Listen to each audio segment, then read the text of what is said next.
I keep getting the same question, so it's time to address it. Beck, I've been no contact with a toxic family member for however many months. Do I send them a Christmas card? Do I call them on the holiday? Do I let them send Christmas gifts to my kids? Now, this advice is for people who have gone no contact, who have decided that contact with this person is more harmful to you than it is good. This might not be for everyone, and, educated minds can certainly disagree on subjects like this, but you're going to get the breadth of my opinion and experience. By the way, in case you didn't know, my specialty is in conflict management. I've studied the neuroscience of conflict extensively, and in my business, Springboard Peace Building, I help people learn how to have tough conversations with each other or how to manage relationships using the neuroscience of conflict and negotiation techniques. So you've gone no contact. Do you send a Christmas card? What if you haven't talked to mom in 6 months and then grandma calls you and says, all I want for Christmas is for you to come to my house and your mother's going to be there? So I've got 2 points I want to make here. Number one, anyone who tries to push you into contact with an abuser is also abusing you. Anyone who tries to guilt you or force you into a relationship with someone who was bad enough for you to cut them off is just as bad as the person who perpetrated the abuse in the first place. These people are called flying monkeys, as in the henchmen of the Wicked Witch of the West. These are people that help abuse perpetuate because, they gaslight your reaction, they don't support your reaction, and then they actually try to push you towards the harm. That's harm by itself. It's its own type of abuse. So we need to draw a boundary with the flying monkeys. Like, when you push me to be in contact with mom, it makes me feel pressured to try to have a relationship with someone who is abusing me. And it makes me feel as if you don't care about the level of harm that is being done to me by this person.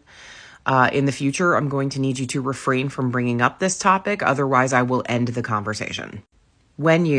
I feel in the future, I need you to. If you can't do this, I must. Now, you set the boundary with grandma, and so this principle applies to grandma as well. But if we're talking about mom, you've gone no contact with mom. No contact means no contact. No contact. And the reason is the principle of intermittent reinforcement. Now, this principle was proven by a study on rats, and I think it's Ryder and Kamatani are the scientists that did this. So the short version is that the rats were supposed to push a pedal to get a treat, push or hold a pedal. They separated the rats into 2 groups, and in one of the groups, they had to hold the pedal for a certain amount of time to get a treat. So they stick the pedal for, I'm pulling this out of my ear, 3 seconds. Hold the pedal for 3 seconds, and then they get a treat. Hold it for 3 seconds, and then they get a treat. The other group had variable times. So they hold the pedal for 3 seconds and get a treat. They hold the pedal for 2 seconds and get a treat. Hold it for 5, get a treat. Hold it for 10, get a treat, etc. So one had very set parameters and the other one had intermittent parameters. Now, to prove the principle, they cut off the treats. So the group that had the set parameters of 3 seconds every time would push the pedal for 3 seconds and not get a treat, push the pedal for 3 seconds and not get a treat. And very quickly they learned that pushing the pedal was useless and they stopped pushing the pedal. The other group that had the intermittent reinforcement, meaning they got the treat at different intervals, were pushing the pedal for far longer. They were holding it for far longer periods, and there was no extinction of behavior for a very long time. So they continued to push the pedal for way, way longer than the other group did because they thought, well, it must just be intermittent. So if I keep pushing, maybe I'll get a treat.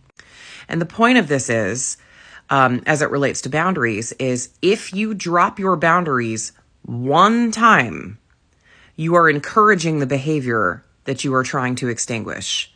So the rats that had the steady pedal had it cut off one time, learned after a while that response was that action was not going to get a response, and so they stopped taking that action.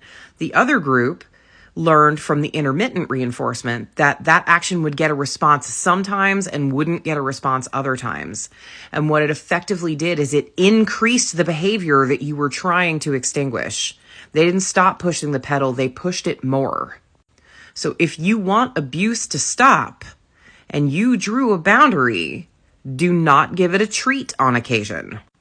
Do not send the Christmas card. Do not take the phone call. Do not allow them to send the Christmas gifts to your kids. If they're dangerous to you, they're dangerous to your kids. Abusive parents don't magically grow angel wings when their children squeeze out puppies. Abusive parents are abusive grandparents. It's easy to love an infant that can't talk back, but you just wait. So the answer here is, if you have gone no contact, do not contact them. No Christmas cards, no family update letters, no receiving gifts. You return those gifts. As soon as they get to your door, you write return to sender on that box and send it right back. If they send it through Amazon and you can't return it to them, then return it to Amazon and buy something you need. Do not give your kids gifts and say, abusive grandma bought you this. No contact. None. That's the only way to stop the abuse. It's the only way to stop it. The minute you break your boundary, you're intermittently reinforcing that abusive behavior and you're encouraging it. You're going to make it worse when you contact them. The holidays are rough for a lot of people, but don't worry about it. I'm here to support you. If you have any questions, pop them in the comments. I'd be happy to answer them for you. Prioritize your peace. It's okay. These are just calendar days like any other day. There's nothing special about these days that makes it worth giving up your peace for. And I know estrangement is hard, but I've got to tell you that since I have left the toxic people in my world behind, my holidays are so much more relaxing. They're so nice to just be able to be in my home, in my pajamas with my family and my kids and not have to worry about any family drama at all. It's hard in the beginning, but you'll figure it out, and it will be so much more peaceful than you ever thought the holidays could be. Stay safe out there, friends, and keep fighting the good fight.